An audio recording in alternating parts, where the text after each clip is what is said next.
ونشهد أن سيدنا ومولانا محمدا عبده ورسوله صلى الله تعالى عليه وعلى آله وصحبه وبارك وسلم تسليما كثيرا كثيرا. اللهم اجعلنا نبينا محمدا صلی اللہ علیہ وسلم بما هو. السلام علیکم دوستو، چینل کو لائک کریں، شیئر کریں، سبسکرائب کریں اور گروپوں میں جو شیئر کریں صدقہ جاریہ سمجھ کر. اعوذ باللہ من الشیطان الرجیم، بسم اللہ الرحمن الرحیم. ان الذين قالوا ربنا الله ثم استقاموا تتنزل عليهم الملائكة ألا تخافوا ولا تحزنوا وابشروا بالجنة التي كنتم توعدون نحن أولياؤكم في الحياة الدنيا وفي الآخرة ولكم فيها ما تشتهي أنفسكم ولكم فيها ما تدعون نزلا من غفور رحيم. ومن أحسن قولا ممن دعا إلى الله وعمل صالحا وقال إنني من المسلمين. صدق الله العظيم. میرے بزرگوں اور پیارے بھائیوں،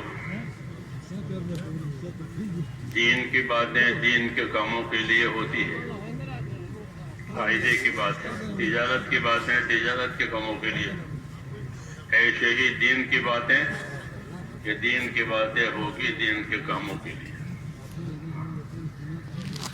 اس لیے بات بھی ذات مقصود نہیں ہوتی، بلکہ مقصود اس سے کچھ اور ہوتا ہے کہ بات کے ذریعے سے توجہ دلانی ہوتی ہے، رہبری کرنی ہوتی ہے، ذمہ داری کی فکر یا طریقہ کار بتانا مقصود ہوتا ہے.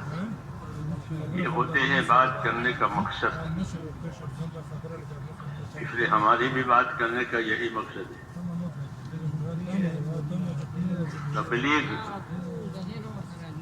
اس کو آنا تو ہے پہنچانا، عربی زبان کا لفظ ہے تبلیغ، یہ پہنچاؤ، پہنچا دینا.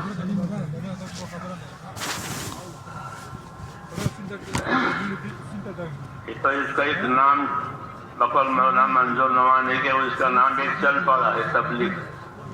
نام رکھا نہیں ہے کسی. یہ تو ایمان کی تحریک کہ مسلمانوں میں اثر نو ان کے ایمان میں حرکت آوے. جیسے خون میں حرکت آتی ہے تو بدن کام کرتا ہے، تو خون کہیں جم جاوے تو پریشانی ہو جاتی ہے. مسلمانوں میں اپنے دین کی حرکت آوے، اپنے ایمان کی حرکت آوے. وجہ یہ ہے کہ اللہ نے ہماری زندگیوں کا رخ آخرت کی طرف بنایا، دنیا کی طرف نہیں بنایا، بلکہ زندگیوں کا رخ اللہ نے آخرت کی طرف بنایا کہ روز روز ہر آدمی جائے خدا کو مانتا ہو کہ نہ مانتا ہو، لیکن روز روز اس کی رفتار جو ہے وہ آخرت کی طرف اپنے ٹھکانے پر جا رہا ہے، پھر وہاں سے واپس نہیں آئے گا. یہ ترتیب رکھی ہے اللہ نے دنیا میں پیدا کرنے کے بعد، پھر رفتار آخرت کی طرف. اس لیے اس دنیا کو گزرگاہ کہا گیا کہ یہ گزارے کی جگہ ہے، گزرنے کی جگہ ہے، کام کاج کر لینے کی جگہ ہے. مسافر کس جگہ رکتا ہے اپنا کام کی وجہ سے تو اپنا کام کاج کر لیتا ہے، پھر اپنے وطن کی طرف چل دیتا ہے. وہاں نہیں رہتا، وہ اس کی جگہ ہی نہیں ہے. وہاں کیسے رہے گا؟ وہ تو اپنے کام کے لیے آیا تھا. جب کام پورا ہو جائے گا تو چل پڑے گا اپنے اصلی جگہ پر. اس لیے اصلی جگہ تو ہر آدمی کی جو موت کے بعد کا عالم ہے وہ اصلی جگہ ہے، اور ان اصلی جگہ کو سنوارنا ہے، کیونکہ وہاں ہمیشہ رہنا ہے، دین واپس نہیں آنا ہے. اس لیے آخرت کو سنوارنا ہے. ہم کو رسول صلی اللہ علیہ وسلم نے آخرت سنوارنے کی رہبری کی. کیسے رہبری کی ہے؟ ایک تو دعائیں مانگی ہے آپ نے، ان دعاؤں میں رہبری ہے. نبی اپنی دعا میں بھی نبی ہوتا ہے، نبی اپنی دعوت میں بھی نبی ہوتا ہے. وہ نبی ہے، دعوت دے تو بھی نبی، دعا مانگے تو بھی نبی. تو نبی اپنی دعوت میں نبی ہوتا ہے، نبی اپنی دعاؤں میں بھی نبی ہوتا ہے۔ نبی کا کیا ترجمہ ہوتا ہے؟ عربی کا لفظ ہے کہ بڑی خبر دینے والا، نبی نبا کہ بڑی خبریں دینے والا۔ تو انبیاء کرام اللہ کی طرف سے بڑی بڑی خبریں دیتے ہیں، غیب کی خبریں دیتے ہیں جو ابھی ہوئی نہیں ہے، ہونے والی ہے یا ہو چکی ہے پہلے، تو اس کو عبرت کے لیے سناتے ہیں، اور جو ہونے والی ہے اس کے لیے وہ رغبت کے لیے سناتے ہیں۔ اس لیے ان کو نبی کہتے ہیں، خبر دینے والا اور بڑی خبریں دینے والا اور سچی خبریں دینے والا۔